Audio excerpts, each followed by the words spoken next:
ఆలేరులో దారుణం జరిగింది. కొల్లూరు గ్రామంలో నవ వధువు ఉరివేసుకుని ఆత్మహత్య చేసుకున్న ఘటన కలకలం రేపుతోంది. నెల రోజుల కిందటే మృతురాలు మానసుకు వివాహం జరిగింది. కట్నం విషయంలోనే ఆత్మహత్య చేసుకుని ఉంటుందని బంధువులు ఆరోపిస్తున్నారు.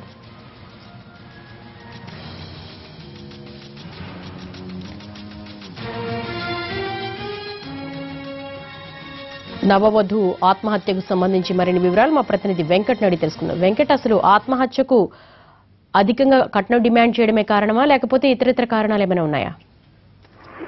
ఇది యాదాద్రి జిల్లాలో ఆలేరులో విషాదం చోటు చేసుకుంది.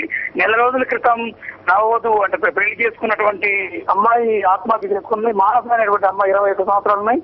ఆమె 1 month క్రితం హైదరాబాద్ షేర్లింగంపల్లికి చెందినటువంటి అబ్బాయితో పెళ్లి చేసుకోవడం జరిగింది. అయితే 5 లక్షల రూపాయల కట్నంకి మ్యారేజ్ చేయడం జరిగింది. ఆ తర్వాత నెల రోజుల్లోనే అంటే కుటుంబ కలహాలు నేపథ్యంలో ఆత్మహత్య చేసుకున్నట్టుగా ఇంటికి వచ్చి ఇంట్లో ఉరి వేసుకొని ఆత్మహత్య చేసుకున్నట్టుగా కూడా తెలుస్తుంది. అయితే కట్నం వేధింపులే కారణం అని చెప్పి కూడా వాళ్ళ బంధువులు చెప్తున్నటువంటి పరిస్థితి మాత్రం ఇక్కడ ఉంది. దేవి,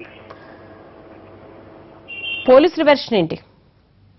పోలీసులు అయితే ఇప్పుడు సంబంధించి కుటుంబ కలహాలని చెప్తున్నప్పుడు కూడా వాళ్ళు కూడా క్లారిటీ ఇవ్వనటువంటి పరిస్థితి. అయితే ప్రస్తుతం అయితే భువనగిరి ఏరియా ఆసుపత్రికి తీసుకెళ్లినటువంటి పరిస్థితి. అయితే తల్లిదండ్రులు కూడా మనం మాట్లాడడం జరిగింది. ప్రధానంగా కట్నం వేధింపుల వల్లనే అమ్మాయి ఆత్మహత్య చేసుకున్నట్టుగా కూడా తల్లిదండ్రులు చెప్తున్నారు. పోలీసులు మాత్రం ఇంకా అంటే పూర్తి స్థాయిలో దర్యాప్తు చేసిన చెప్తాము, కుటుంబ కలహాలని మాత్రం తెలుస్తుందని చెప్పి కూడా పోలీసులు చెప్పినటువంటి పరిస్థితి. దేవి, అత్తగాని భర్త గాని అందుబాటులో ఉన్నారా? పోలీసులు ఏమైనా అదుపులోకి తీసుకున్నారా? వాళ్ళని విచారిస్తున్నారా? ప్రస్తుతం అయితే కొద్దిసేపటి క్రితమే ఘటన జరగడంతో ఇప్పటి వరకు అయితే దీనికి సంబంధించి ఎవరిని కూడా అదుపులో తీసుకున్నటువంటి పరిస్థితి ఉంది. దేవి, రైట్ వెంకటరెడ్డి.